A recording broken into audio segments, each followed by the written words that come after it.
¿Te has puesto a pensar alguna vez lo que une a las personas en comunidades o colectivos? Lo que une a las personas en diferentes grupos son características o intereses en común. Podrían ser características en común como que pertenecemos a la misma familia o nación.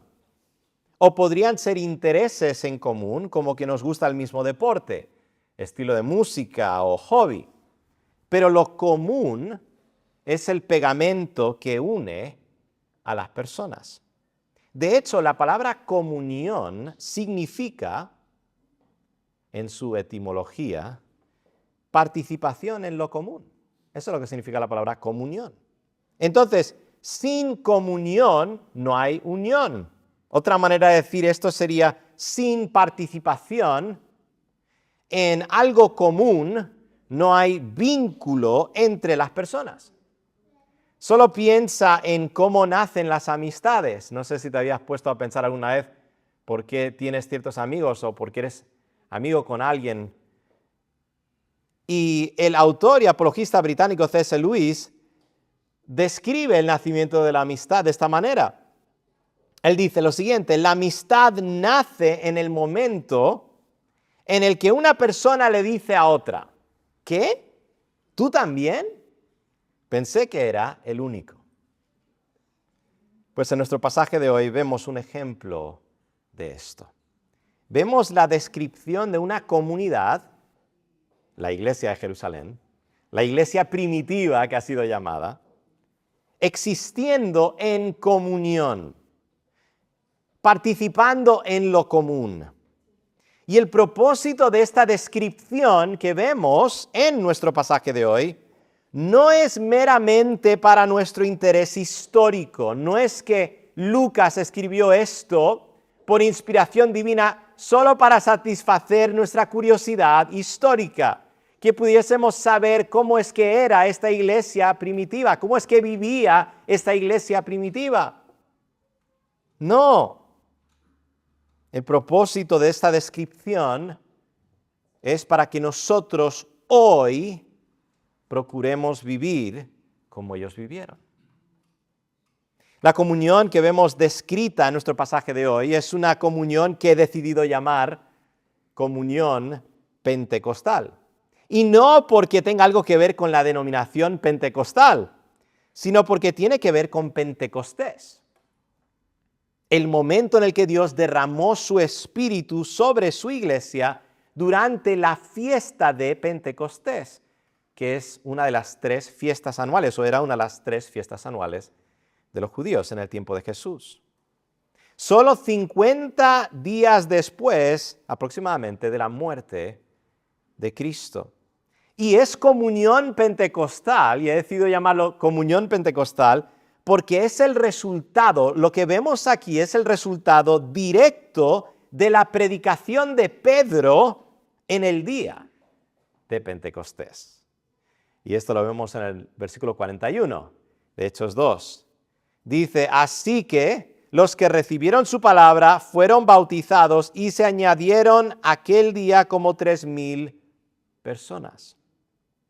Entonces, no podemos separar la comunión pentecostal del poder pentecostal que vemos en acción en la proclamación persuasiva y completa del Evangelio de parte de Pedro, justo antes de nuestro pasaje de hoy. Nuestro pasaje de hoy está dividido en 2 secciones. La primera sección, los versículos 42 al 43, es un resumen más general de la vida de la iglesia en Jerusalén. Y la segunda sección, los versículos 44 al 47, es una amplificación más detallada de esa misma vida. Aunque vemos varias descripciones en nuestro pasaje de hoy de cómo vivían los creyentes de la iglesia de Jerusalén, hay una característica de esa vida que predomina en nuestro pasaje. Y esa es la comunión que gozaban los unos con los otros. Ese es el énfasis de nuestro pasaje, sin duda alguna. Hermanos, el propósito de este pasaje no es darnos instrucciones detalladas sobre qué debemos hacer como iglesia. No es una lista exhaustiva de todo lo que debemos hacer como iglesia. El propósito de este pasaje es mostrarnos el resultado de la proclamación del Evangelio por el poder del Espíritu. ¿Cuál es el resultado? Comunión entre hermanos. Y que procuremos esa comunión hoy. Con eso en mente, mi argumento en esta mañana es simple. Esto es lo único que quiero argumentar. Hermanos, debemos procurar la comunión pentecostal. Y una vez más he escogido esa frase comunión pentecostal porque seguramente se os va a quedar, ¿verdad? Comunión pentecostal. Debemos procurar la comunión pentecostal. Y debemos procurar la comunión pentecostal por 3 razones que vamos a ver en este pasaje. Porque es deseable, porque es alcanzable y porque es impactante. Así que esa es nuestra pregunta de hoy. ¿Por qué debemos procurar la comunión pentecostal? ¿Por qué debemos procurar la comunión que vamos a ver en unos minutos y que acabamos de leer en el pasaje? Número 1, porque es deseable. Si eres de los que tomas apuntes, este es el primer punto, porque es deseable. Quiero que observéis conmigo la belleza de la comunión pentecostal y lo deseable que es. Versículo 42, esta es la sección más general que hablamos hace un momento. Dice, y perseveraban en la doctrina de los apóstoles, en la comunión unos con otros, en el partimiento del pan y en las oraciones. Dice que perseveraban en la comunión unos con otros. La palabra comunión es traducida de la palabra griega koinonia. Quizás has oído alguna vez esa palabra. Son esas palabras que mucha gente conoce. Aunque no conozcas nada de griego, has oído seguramente esa palabra, koinonia. Y la palabra koinonia contiene la palabra koinos. ¿Y qué significa koinos? Significa común.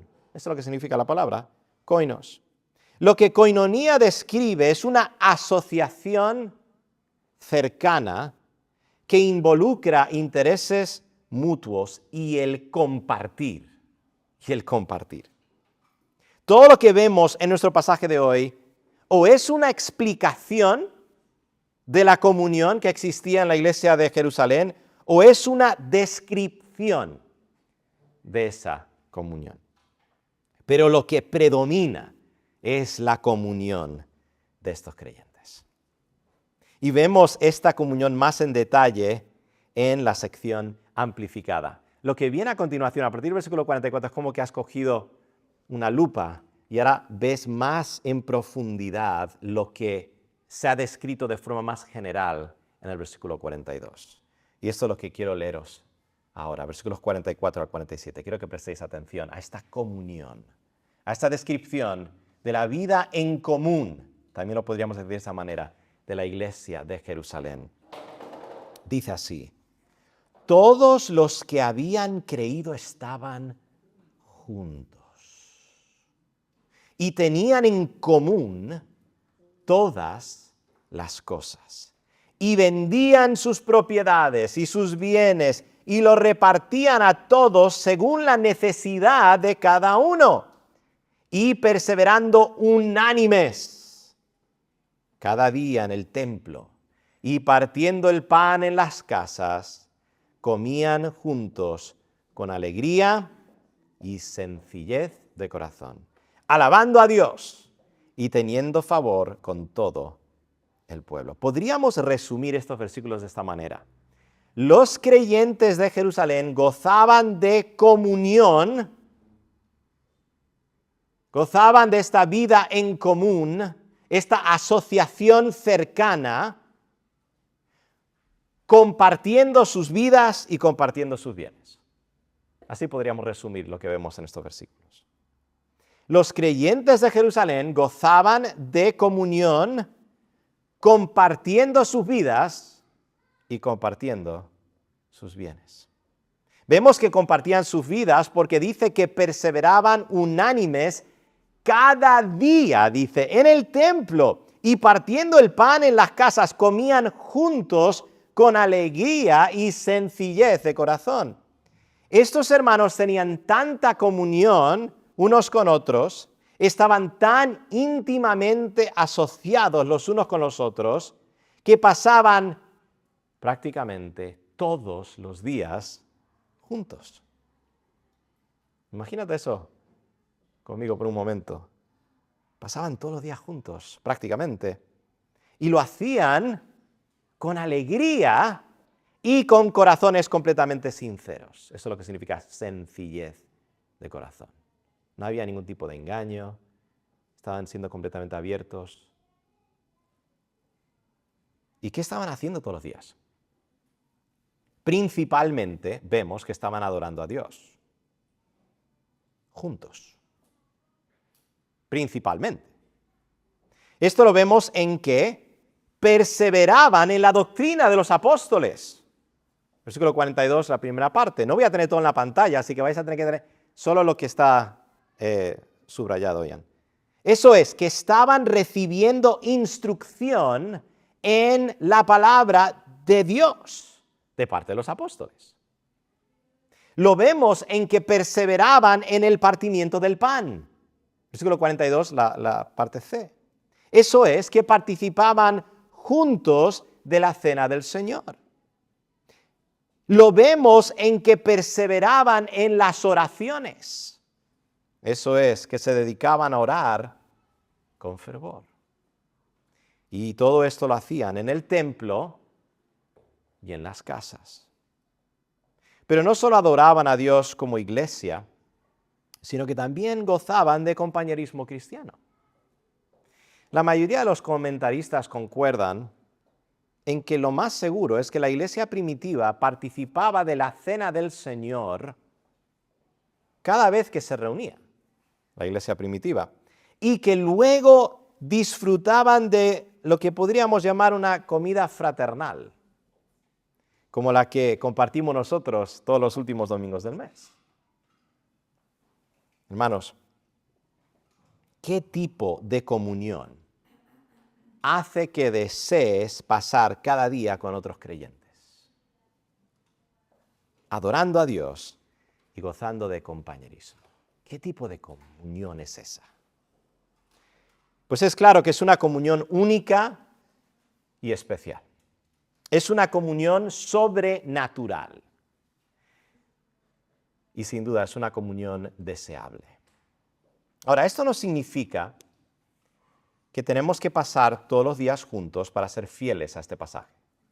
Este es un pasaje descriptivo y no todo lo que vemos en este pasaje es necesariamente normativo para la iglesia de todas las edades.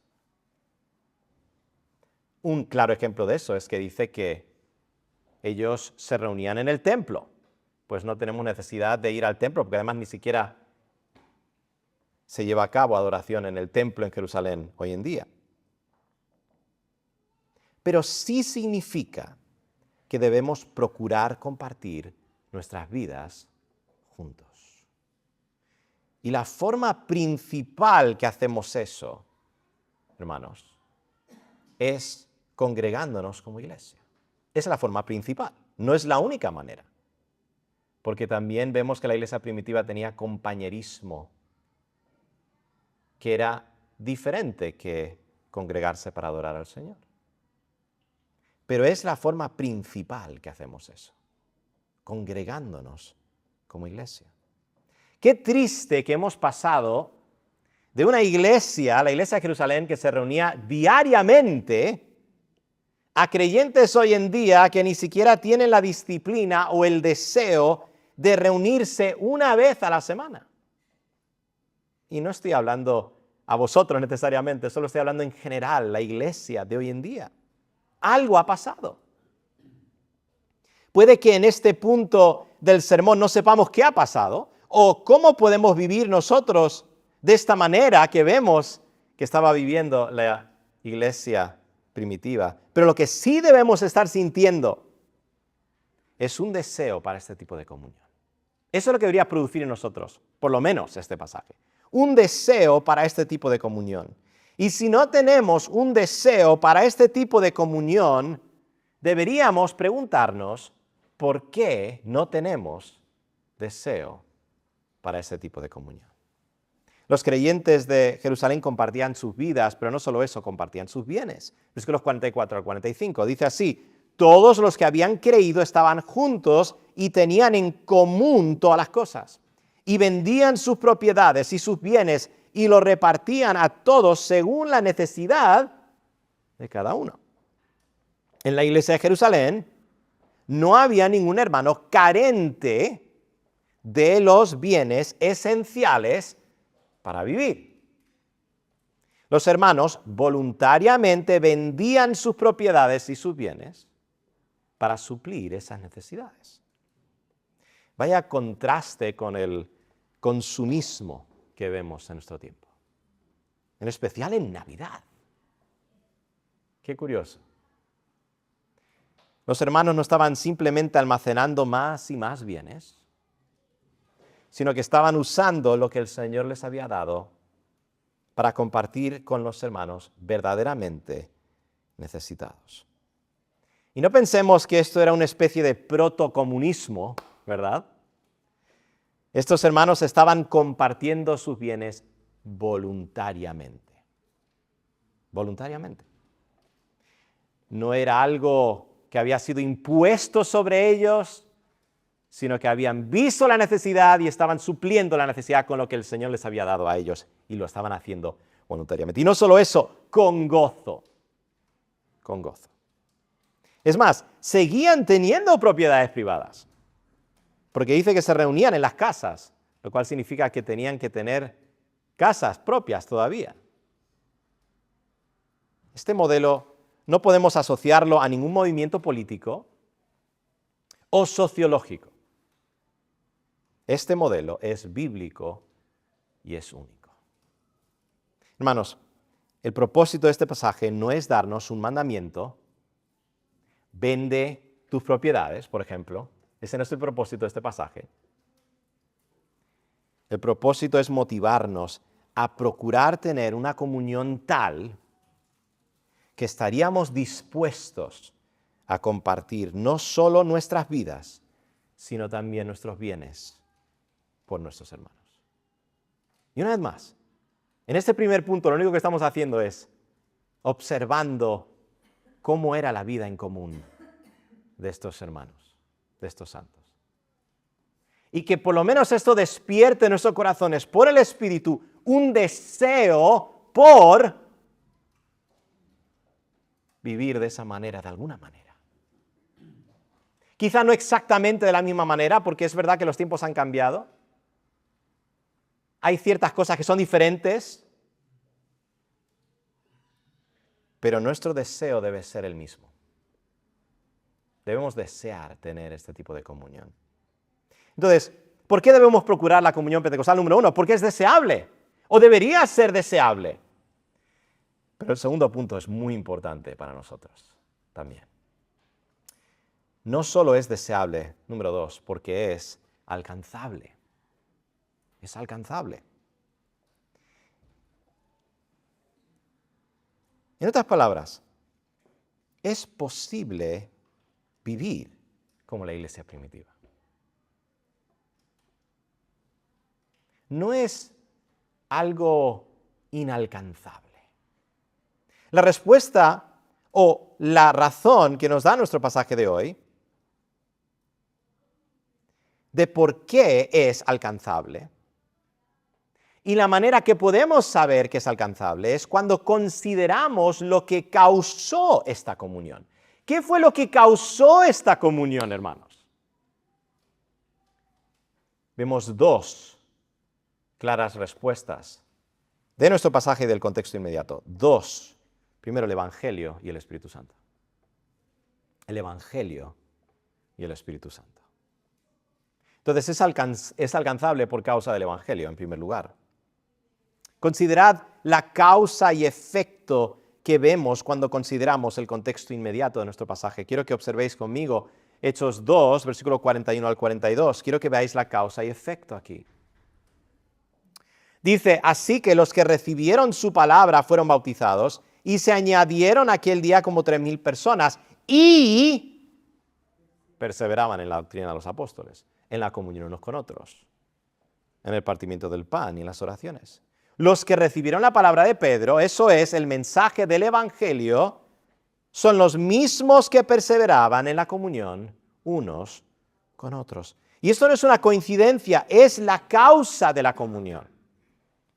Si comunión significa participación en lo común, lo que tenían en común los creyentes de Jerusalén era una fe en Cristo Jesús. Sabían quién era Cristo y sabían lo que Cristo había hecho y estaban confiando en Cristo para su salvación. Eso es lo que tenían en común estos creyentes. Esto significa, hermanos, que si queremos comunión pentecostal, necesitamos poder pentecostal.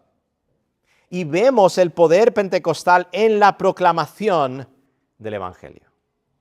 Sin la proclamación del Evangelio y sin genuinas conversiones, nunca vamos a experimentar comunión en nuestra iglesia o en ninguna iglesia, así como en la iglesia de Jerusalén. Pero si proclamamos fielmente el Evangelio, tenemos que saber que podemos ver y experimentar este tipo de comunión, porque es el resultado directo del poder del Evangelio. Pero la comunión pentecostal no es solo por causa del Evangelio, sino también por causa del Espíritu Santo. Jesús dijo a sus apóstoles que recibirían poder cuando viniere sobre ellos el Espíritu Santo.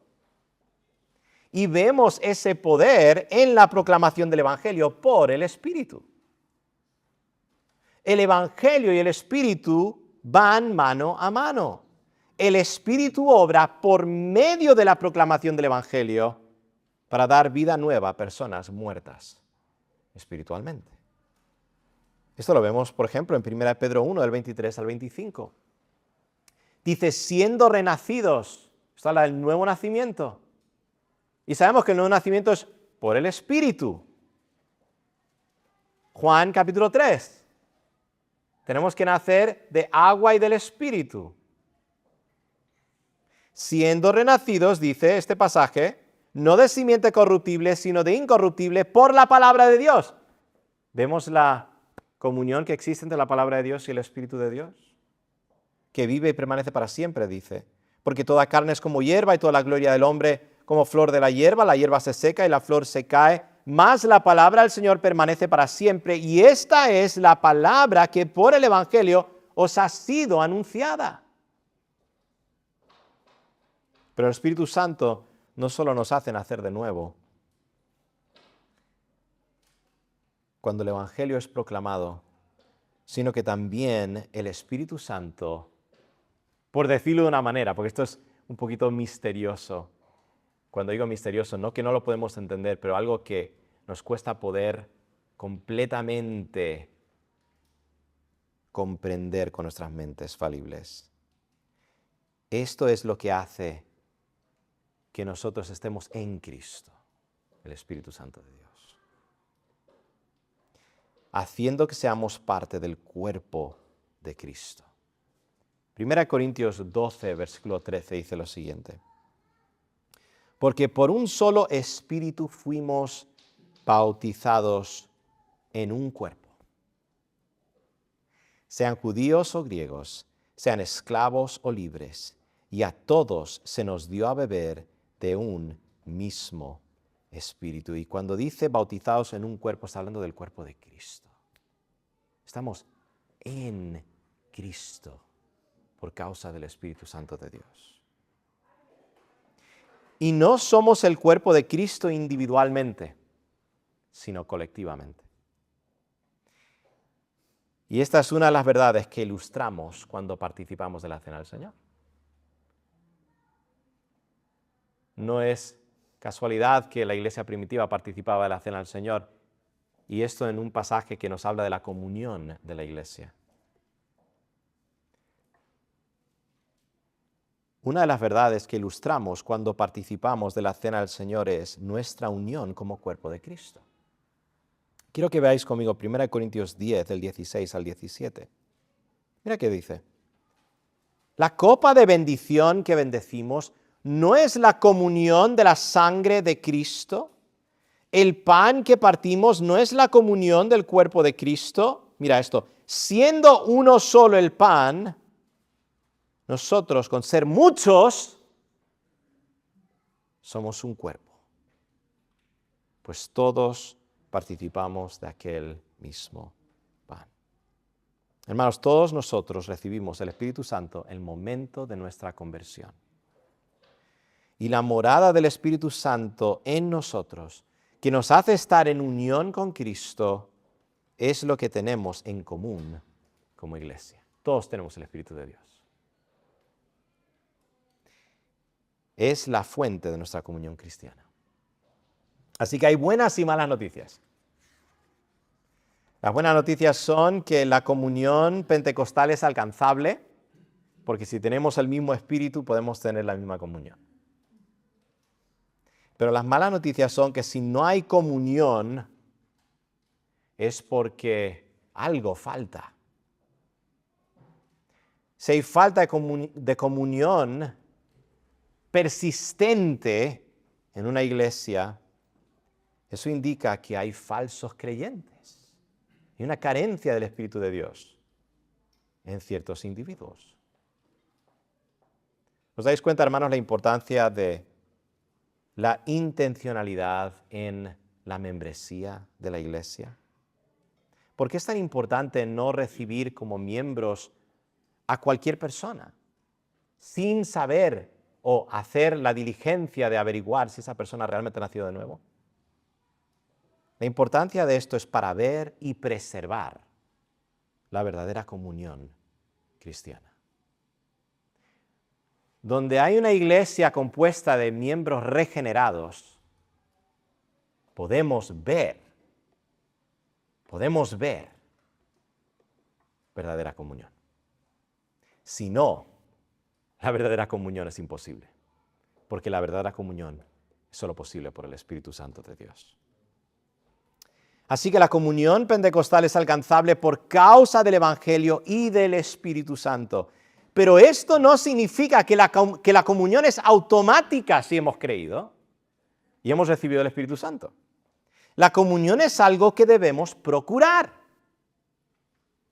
Es algo que debemos desarrollar. Esto lo vemos en el comienzo del versículo 22. Dice, y perseveraban. ¿Os disteis cuenta de eso? Y perseveraban, dice. Esto también se puede traducir y se dedicaban continuamente. Además, algunas versiones lo tienen así, la Biblia de las Américas, por ejemplo. Y se dedicaban continuamente. En otras palabras, la comunión es algo que debemos procurar, dedicándonos a ello. Y hay un par de maneras de hacerlo, pero la principal es por medio del fortalecimiento de lo que tenemos en común. El Evangelio. Recordemos, el Evangelio y el Espíritu van mano a mano. El Espíritu obra por medio de la palabra.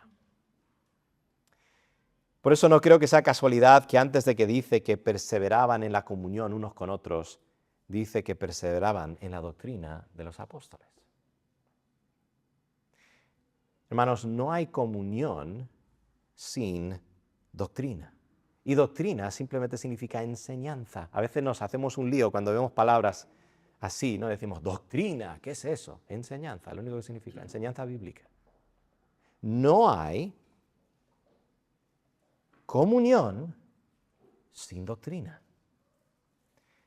No hay comunión sin la clara enseñanza de la palabra de Dios.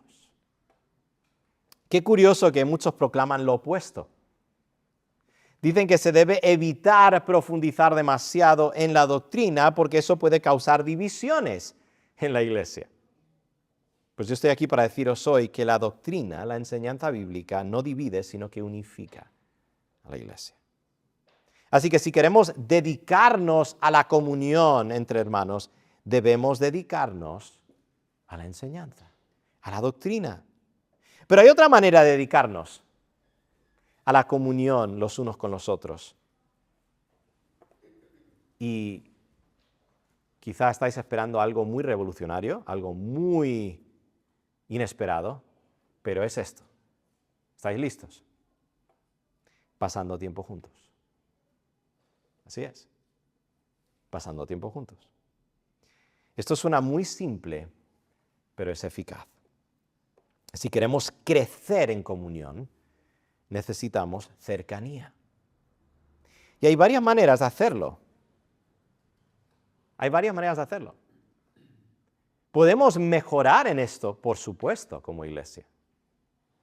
Pero ya, tal como estamos organizados como iglesia, hay maneras de hacerlo.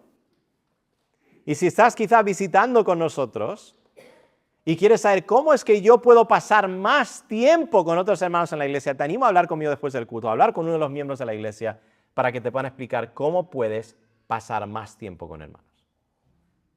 Hay oportunidades para participar en grupos de discipulado entre semana. Hay el estudio bíblico de entre semana. Hay las reuniones de hombres, reuniones de mujeres.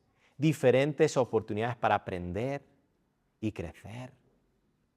Luego también está algo que no tienes ni que organizar ni planear. Y es simplemente llamar a tu hermano y decir, ¿podemos juntarnos para tomar un café y hablar? Eso no requiere tanto esfuerzo ni tanta planificación, ¿verdad? Pasar tiempo juntos. Hay muchas maneras que podemos hacer eso, hermanos. Así que os animo, habla conmigo, habla con los miembros de la iglesia. Porque tú puedes crecer en esta área. Podemos crecer juntos en esta área. Una vez más, ¿por qué debemos procurar la comunión pentecostal? 1, porque es deseable. 2, porque es alcanzable. Bueno, tenemos el mismo espíritu. Tenemos el mismo evangelio. Podemos tener la misma comunión. Sin duda alguna. Y debemos desarrollar, crecer, dedicarnos continuamente a esto. Porque no va a suceder por sí solo. Pero por último, y esta es la última razón, porque es impactante la comunión pentecostal. Es impactante. Quisiera terminar el sermón de hoy con una razón más por la cual debemos procurar la comunión pentecostal que vemos en nuestro pasaje de hoy. Y es por el impacto que esta vida en común tiene sobre la iglesia y sobre el mundo. Primero, consideremos el impacto que tiene sobre la iglesia compartir nuestras vidas y nuestros bienes. Nuestro pasaje dice en el versículo 43, dice, y sobrevino temor a toda persona. Temor aquí se refiere a temor reverente a Dios. Hermanos, cuando nosotros vivimos como deberíamos vivir como cristianos, en comunión, eso produce un temor reverente hacia Dios en nosotros. Un temor que produce santidad en nuestras vidas y nos lleva a alabar a Dios. Pero luego consideremos el impacto que tiene sobre el mundo nuestra comunión, sobre los que están afuera. Dice una vez más que sobrevino temor a toda persona, énfasis en toda, y eso incluye a los incrédulos. Los incrédulos no estaban comenzando a temer a Dios solo porque veían las señales que hacían los apóstoles por el poder de Cristo, como vemos en el final del versículo 43. Era una de las razones, pero no era solo por eso, sino también porque veían una comunidad diferente y atractiva en la iglesia. Y esto hacía, como dice el versículo 47, que la iglesia de Jerusalén tuviera favor con todo el pueblo. Y luego dice el versículo 47 al final, y el Señor añadía cada día a la iglesia los que habían de ser salvos. El impacto de la comunión pentecostal fue que la iglesia creció. Y creció no porque la comunión de la iglesia de Jerusalén hizo que se enfocaran en ellos mismos. Esto es lo que muchos piensan. Una iglesia que tiene mucha comunión es una iglesia que está enfocada en sí misma. Pues aquí vemos que no fue así. Esta iglesia creció porque la comunión de la iglesia de Jerusalén hizo que se enfocaran aún más en su misión. Es increíble cómo eso sucede. Cuanto más gozamos de comunión, más enfocados vamos a estar en nuestra misión. Es imposible realmente que nosotros tengamos la vida en común que vemos aquí sin que eso haga que nosotros nos enfoquemos en nuestra misión. Y esto lo sabemos porque estaba creciendo la iglesia. Y estaba creciendo porque, aunque no lo dice aquí explícitamente, sabemos claramente, por lo que vemos más adelante en Hechos y por lo que ya sabemos en el resto de la Escritura, que es por medio de la proclamación del Evangelio que las personas se convierten. Este pueblo, esta iglesia, estaba proclamando el Evangelio. Esta comunidad, esta comunión pentecostal es impactante. Es impactante. Quizás estás aquí y no eres creyente. O quizás estás viendo la retransmisión de este sermón y no te identificarías como creyente o discípulo de Cristo. Y piensas, pues sí, la iglesia primitiva era una comunidad ideal, pero no es única. Ha habido otras comunidades iguales o parecidas en la historia de la humanidad.